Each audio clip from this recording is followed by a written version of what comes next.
नाथद्वार में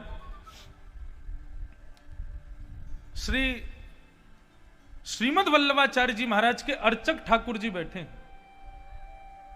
केवल मेरे अंगूठे के बराबर के लड्डू गोपाल हैं, कितने हजार वर्ष पुराने हैं कोई पता नहीं। उनको कहा जाता नवनीत प्रिया। नवनीत प्रिय यानी कि नवनीत कहते मक्खन को, प्रिय यानी प्रेम करने वाला, मक्खन का प्रेमी, नवनीत प्रिय। तो श्रीनाथ जी का मंदिर है, श्रीनाथ जी के ठीक बगल में ही नवनीत प्रिया जी, इतने से छोटे से ठाकुर जी बैठे। श्रीनाथ जी को यदि 10 रोटियों का भोग आता है तो नवनीत प्रिया जी को 20 रोटी आती है। यदि 19 रोटी आ गई तो उस दिन या तो अर्चक बीमार हो जाएगा या आरती गिर जाएगी, हाथ से कुछ हो जाएगा। बोले उनसे ज्यादा दो मुझको, जबकि छोटे से ठाकुर जी हैं। अच्छा, दूसरी बात, श्रीनाथ जी का भोग आता है मंदिर में, गर्भगृह में, लेकिन वो नवनीत प्रिया जी वो रसोई में जाते हैं, वहां जाके भोजन करके आते हैं। जैसी सामग्री बनी वैसी खवा दो। वो किस भाव से? बोले नन्नो सो लाला है, यशोदा को छोरा है, यशोदा को नेक्सो सो काना है, उस भाव से। तो एक बार उनका भोग लग रहा था रसोई घर में।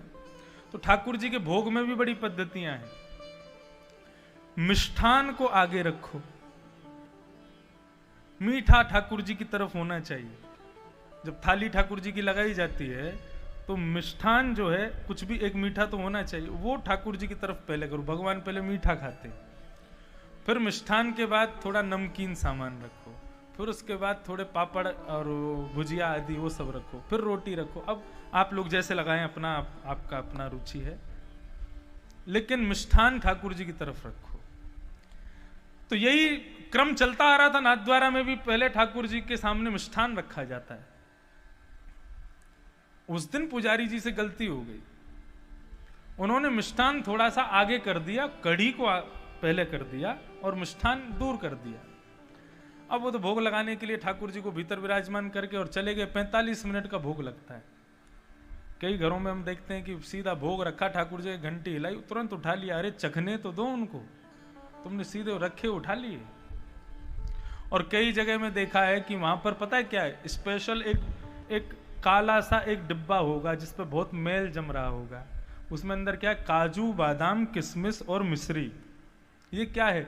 ये उनके भगवान का 12 महीना का भोजन है। सुबह उठते ही नला धुला के बस एक काजू बादाम मिश्री रख दो ठाकुर जी को, पूरे दिन वही खाएंगे। वाह, कितना भयंकर व्रत करवा रहे हो ठाकुर जी का।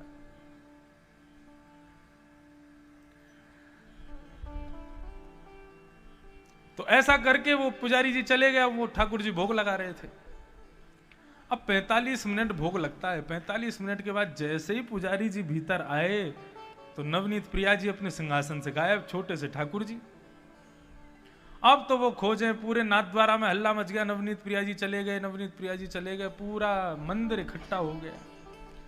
बर्तन उठा के देखें, कहाँ हैं, कहाँ चले गए, नन्हे से ठाकुर जी कहाँ गिर गए। सबने कहा भैया एक काम करो, जितनी सब्जी सामग्री सबको छानो, इनमें तो नहीं पड़े कहीं। अच्छा, हमारी तरह थाली नहीं लगती है ठाकुर जी की। एक और पद्धति, खाली थाली रख दो ठाकुर जी के पास और सारी सामग्रियां रख दो ठाकुर जी के सामने। अब ठाकुर जी स्वयं ले लेंगे, जो उनकी इच्छा होगी अपने आप पालेंगे। ऐसा भी कहीं कहीं नियम होता है। तो बड़े बड़े बर्तन रखे थे सामने, कड़ी रखी है, दाल रखी है, सब्जी रखी है, सब रखा। सबको उलट उलट करके खोजें ठाकुर जी कहाँ हैं। तो सबसे आगे कढ़ी का जो रखा था सिंहासन के पास, उसको जैसे ही छाना, उसमें नवनीत प्रिया जी निकल आए। तो पुजारी जी को लगा कि ठाकुर जी को कढ़ी इतनी पसंद है कि खाई नहीं है, उसमें कूद ही गए हैं। तो इसका मतलब आज से ठाकुर जी को कढ़ी का भोग सबसे ज्यादा लगाया जाएगा। अब तो ये स्थिति हो गई, नाथद्वारा में 12 महीना कढ़ी बनने लगी। कढ़ी बन रही है, कढ़ी खवाए जा रहे हैं। बोले ठाकुर जी कूद गए उसको खाने के लिए, तो वो खिलाएंगे। पुजारी जी एक दिन रात्रि सोए थे, ठाकुर जी रोने लगे स्वप्न में आके। पुजारी उठ गए, जय जय, मुझसे कोई अपराध हो गया, आप रुदन क्यों कर रहे हो? बोले हमारो इतने दिना पहले आपने भोग लगायो। बोले हाँ। भोग में मिष्ठान मोसों दूर कर दियो। आगे कड़ी पधरा दई। बोले हाँ कड़ी पधराई, आपको तो कड़ी प्रिय है। बोले कड़ी प्रिय, कहां से प्रिय कड़ी मोकू? बोले अरे आप वह कड़ी में कूद गए। बोले मैं कड़ी में कूदा नहीं था, मैं तो मिष्ठान लेने के लिए जा रहा था, कड़ी बीच में आ गई। अब हम उसमें कूद गए, आपको लगा कि हमको कड़ी ज्यादा प्रिय है, और तब से आप हमको कड़ी कड़ी कड़ी कड़ी खवाए जा रहे हो। आज से 1 महीना तक अब कड़ी नहीं खिलाना हमको, केवल मीठा खिलाओ। ऐसे ठाकुर जी।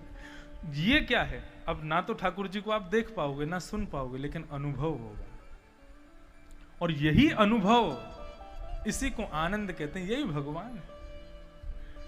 ये अनुभव सबको हो, उसके लिए तो कथा है। गोवर्धन पूजा आती है तो गोवर्धन पूजा वाले दिन नाथद द्वार में 56 भोग लगाया जाता है। सबके यहां लगता है 56 भोग ठाकुर जी को पधराए जाते हैं। लेकिन इस बार मैं नाथद्वारा गया था अभी दिसंबर में, तब मुझे एक और 56 भोग मिल गया। 56 भोग साल में एक ही बार आता है। आप लोग नाथद्वारा कितने लोग गए हो? हाथ ऊपर करो। आप तो कथा में ही गए थे। हाँ तो नाथद्वारा श्री गोवर्धन नाथ प्रभु आज से 500 वर्ष पहले व्रत छोड़ के चले गए वहां पर। तो नाथद्वारा के जो श्रीनाथ जी हैं, वहां पर साल भर में एक बार 56 भोग का भोग आता है ठाकुर जी को। किस दिन आता है? गोवर्धन पूजा वाले दिन, क्योंकि उस दिन सब ब्रजवासियों ने लगाया था 56 भोग। लेकिन दिसंबर के महीने में पूष मास जब प्रारंभ होता है, तब फिर एक और बार 56 भोग आता है। मैं मंदिर दर्शन करने के लिए गया तो पुजारी जी के साथ बैठ के मैं ऐसी चर्चा करता हूँ, अब क्या हो रहा है, अब कैसे कर रहे हैं, अब ठाकुर जी को आज ये क्यों धराया, आज ठाकुर जी को ऐसे कुंडल क्यों पहनाए, आज ठाकुर जी का ऐसा मुकुट क्यों धराया, इसके पीछे क्या, हर चीज के पीछे कोई अर्थ है।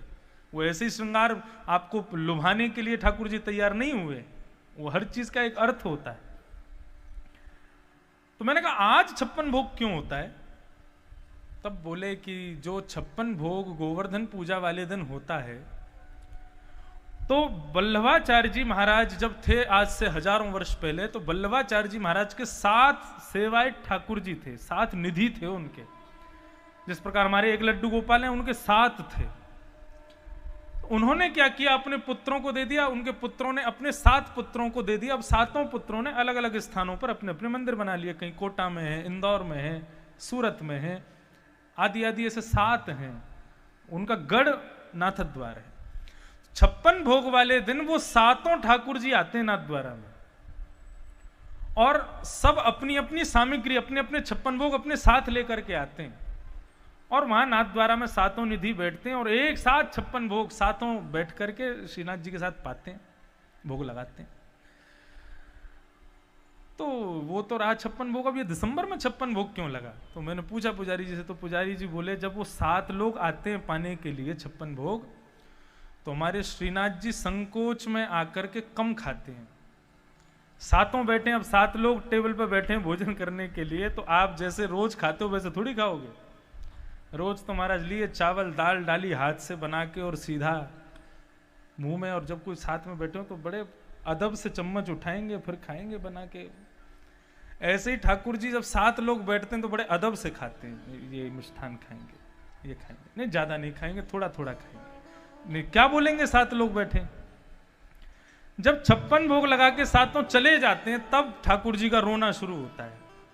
पुजारी जी से कहते हैं, बोले क्या? बोले मैं भूखा हूं अभी। क्यों? बोले उन 7 के संकोच के चक्कर में मैंने ढंग से नहीं पाया। तो क्या करें? तब दिसंबर के महीने में ठाकुर जी का गुपचुप 56 भोग लगाया जाता है, जिसमें अकेले वही पाते हैं और कोई नहीं आता।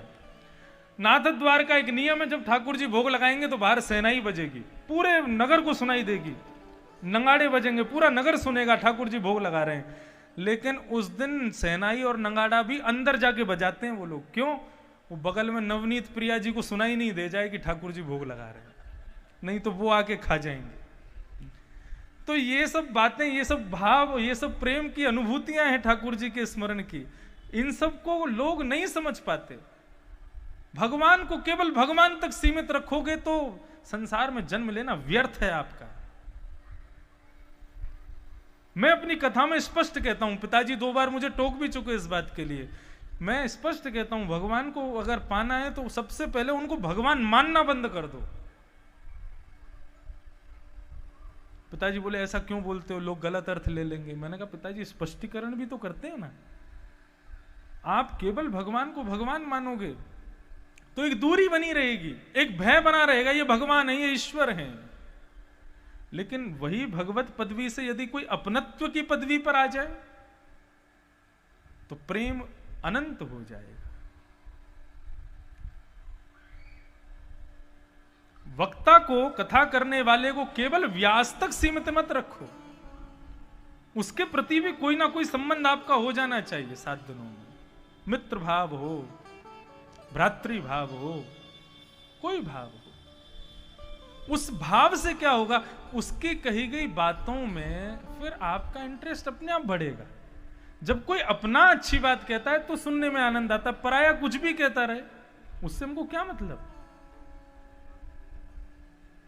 इसलिए अपनत्व की स्थापना ये बहुत जरूरी है। तो भगवत भक्ति में कोई ना कोई बदलाव, रोज कुछ ना कुछ चेंजेस किया करो। एक सी भक्ति रोज नहीं होनी चाहिए, एक सी सेवा ठाकुर जी की रोज मत किया करो, कुछ कुछ बदलाव किया करो। हम तो 12 महीने के 12 इत्र लगाते ठाकुर जी को, हर दिन अलग इत्र लगता है। उनको थोड़ा सुख मिले, थोड़ा नवीनता आवे। तो भगवान ने कहा कि भैया सत्कर्म करो, कुछ विलक्षण करो, मतलब एक सी चीज मत करो, कुछ अलग करो। तब नारद जी महाराज मन में विचार करने लगे क्या किया जाए। तब वो सब जगह पूछते पूछते बद्रीनाथ पहुंचे और बद्रीनाथ में सनत कुमारों से जाकर के उन्होंने प्रार्थना की कि महाराज सत्कर्म किसे कहते हैं मुझे बताओ। तब सनत कुमारों ने 5 प्रकार के सत्कर्म बताए हैं, ध्यान से सुनिएगा। द्रव्य यज्ञ, तपो यज्ञ, योग यज्ञ तथा परे, स्वाध्याय यज्ञश्च ते तु कर्म विसूचका।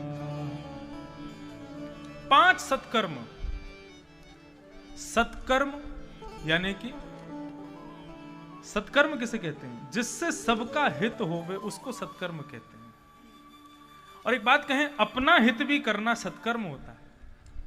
जो व्यक्ति अपने शरीर का हित नहीं करता, जो व्यक्ति अपने शरीर को व्यसनों में ढाल देता है, जो अपने शरीर को दुनिया भर के भक्ष आदि खिला करके शरीर को बेकार करता है, ऐसे व्यक्ति को महापाप मिलता है और ये शरीर ही पाप देता है उसको। कैसे? हम लोग 84 लाख योनियों में भटकते रहते हैं, कभी छिपकली बनते हैं, कभी चींटी बनते हैं, कभी कुछ बनते हैं, कभी कुछ बनते हैं, कभी कुछ बनते हैं, और हर मृत्यु के बाद भगवान के सामने जाके कहते हैं एक बार इंसान बना के तो देखिए आप मुझे, मैं इतना भजन करूंगा कि दोबारा 84 लाखों में नहीं जाना पड़ेगा। तब भगवान कहते हैं ठीक है इस बार इंसान बना दे तुमको, बोले बनाओ। तब भगवान 5 तत्वों को बुलाते हैं, पृथ्वी, जल, तेज यानी अग्नि, वायु और आकाश। इन 5 तत्वों से भगवान फिर लोन लेते हैं, ऋण लेते हैं। क्या? अपना अपना थोड़ा थोड़ा तत्व दो। पृथ्वी अपना तत्व देती है, अग्नि अपना तत्व देती है, जल अपना तत्व देता है, वायु अपनी तत्व देती है, आकाश अपना तत्व देता है। इन सब से मिलाकर के भगवान आपको एक शरीर दे देते हैं। लेकिन आपको जब वो दी जाती है तो फिर भगवान उन 5 से पूछते हैं कि ये लोन तुमने लिया, इसमें इंटरेस्ट क्या बैठेगा? भगवान कहते, वो 5 कहते हैं प्रभु देखो इसको 100 वर्ष का समय मिलेगा, अब वो इसके ऊपर ये कितनी जल्दी चुका दे, लेकिन हमारी ये शर्त है कि हमने जो अपने 5 तत्व दिए हैं, इन 5 तत्वों को और पवित्र करके हमको वापस करेगा तो इसको वैकुंठ स्वर्ग की प्राप्ति होगी, नहीं तो इसको नरक जाना पड़ेगा। यदि हम 5 को अपवित्र कर दिया इसने, तो फिर हम 5 ही मिलकर के इसको नरक ले जाएंगे। मानव पृथ्वी पर आ गया, धीरे धीरे बड़ा होने लगा, बालकों के संग रहने लगा, कुसंगता में जाने लगा, बीड़ी पीने लगा, सिगरेट पीने लगा, गांजा पीने लगा, चरस पीने लगा। अब इतना ही नहीं महाराज, अब तो थोड़ी थोड़ी पी लेता है। अब पी ही नहीं रहे हैं तो इतने में क्या खा भी लो। मुर्गा की नार मरोड़ करके खा जाते हैं उसको। एक निर्दोष जानवर को जान से मार देते हैं। कई जगहों पर, कई स्थानों पर लोग सोचते हैं कि अंडा खाना पाप नहीं है, अंडा खाना जो है वो गलत नहीं होता। आपको बताएं हम, जिस प्रकार गर्भस्थ बालक की मृत्यु का शोक बहुत होता है ना, गर्भस्थ बालक को मरवा देना एक बहुत बड़ा अपराध होता है, पाप होता है, ऐसे अंडे में जो है वो एक गर्भस्थ बालक है। आपने उसको जन्म नहीं लेने दिया, उससे पहले खा गए उसको। इस प्रकार से दूषित भोजन करता है, कुसंगता का संग करता है। इस प्रकार जो अपना जीवन जीता है, पांचों तत्व उसके क्रोधित हो जाते हैं, बोले रुक जा तू मर बेटा, तेरे को बताएंगे हम। फिर जब उसकी मृत्यु होती है और पांचों तत्व अपने तत्वों को लेने से स्वीकार नहीं करते, क्यों? क्योंकि दूषित कर दिए। तब भगवान से जाके कहते हैं आपने जिम्मेवारी दी थी, आपने अपनी जिम्मेवारी पर कहा था कि इसको पांच तत्व दो, हमने दे दिया और इसने क्या किया? तब भगवान कहते हैं कि अब तुम्हारे हवाले है ये, जो करना चाहो करो।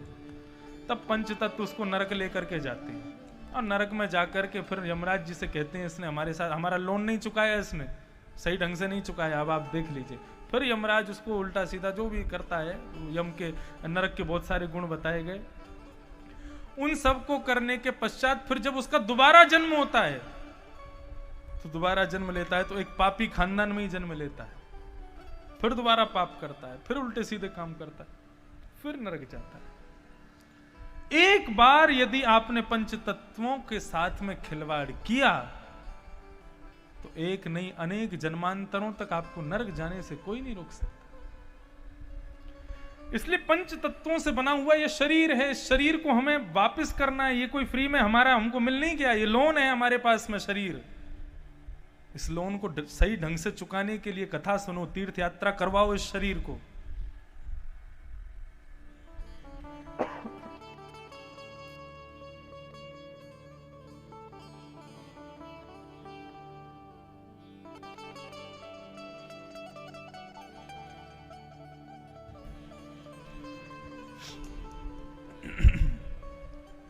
संतों का संग करवाओ, सुंदर सत्संग करवाओ, कथा सुनाओ, इससे पंचतत्व पवित्र होते हैं।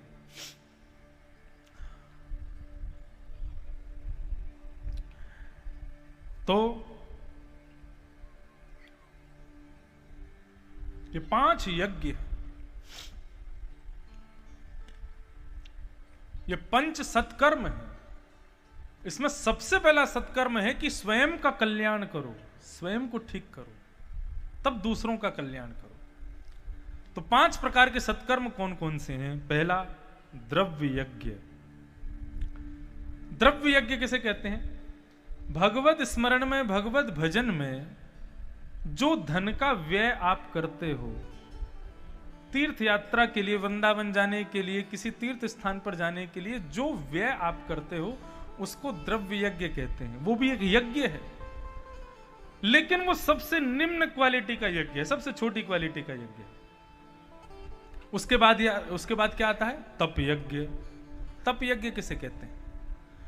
तप यज्ञ का मतलब होता है अपने शरीर को अव्यवस्थाओं में ढालना ही तप यज्ञ है। हम एक आसन से बैठे हैं 4 घंटे से, सुख आसन, बीच बीच में पद्मासन ले लेते हैं, लेकिन 4 घंटे में ये आसन घुटने मुड़े ही रहेंगे। ये मुड़े रह करके घुटनों को बैठाना, ये भी एक तप है। एक आसन पर ज्यादा देर बैठना, उसका प्रयास कीजिए। आप कहेंगे पैरों में दर्द होता है। पैरों में दर्द कब होगा? जब कथा में मन नहीं लगेगा, तब दर्द होगा पैरों में। ऐसा नहीं हमारे पैरों में दर्द नहीं होता, होता है, लेकिन पूरा ध्यान कथा में होता है, इसलिए पैरों का दर्द अनुभव नहीं होता। कितना भी कष्ट हो, कितना भी संकट हो, कितनी भी बड़ी चिंता हो, लेकिन कथा में जब मन लगता है तो फिर वो सब चीज स्मरण में नहीं रहती। ठीक उसी प्रकार तप यज्ञ किसे कहते हैं? अपने शरीर को थोड़ी अव्यवस्था दिलाओ, दे करके भगवत भजन करो, उसको कहते हैं तप यज्ञ। उसके ऊपर क्या आता है? द्रव्य यज्ञ, तप यज्ञ, और तत्पश्चात आता है स्वाध्याय यज्ञ। नहीं, सबसे पहला है द्रव्य यज्ञ, फिर तप यज्ञ, फिर योग यज्ञ। योग किसे कहते हैं? योग किसी प्राणायाम व्यायाम आदि इन सबको योग नहीं कहते, उसको भी योग कहते हैं। गीता के प्रत्येक अध्याय का नाम क्या? भक्ति योग, ज्ञान योग। योग वहां पे कोई भगवान प्राणायाम सिखा रहे हैं आपको, तो फिर योग क्यों कहा जाता है? योग का मतलब होता है मिलना, समन्वय, उसको योग कहा जाता है।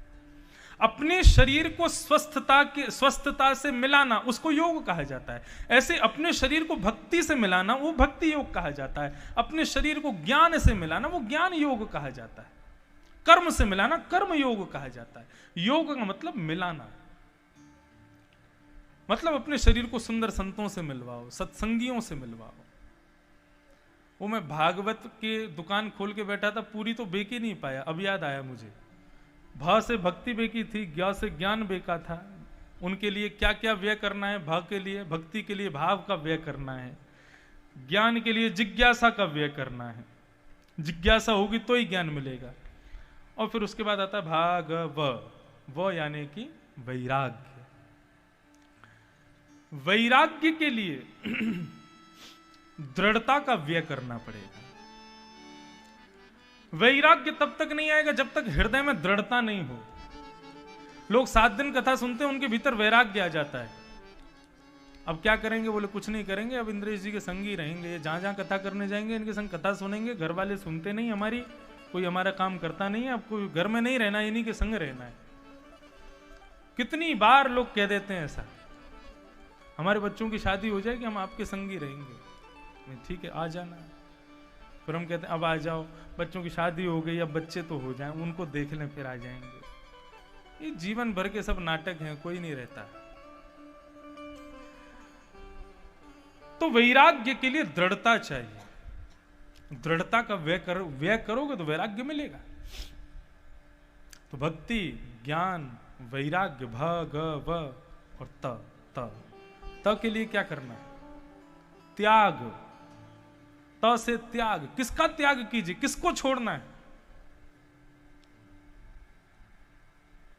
तजिए हरि विमुखन को संग।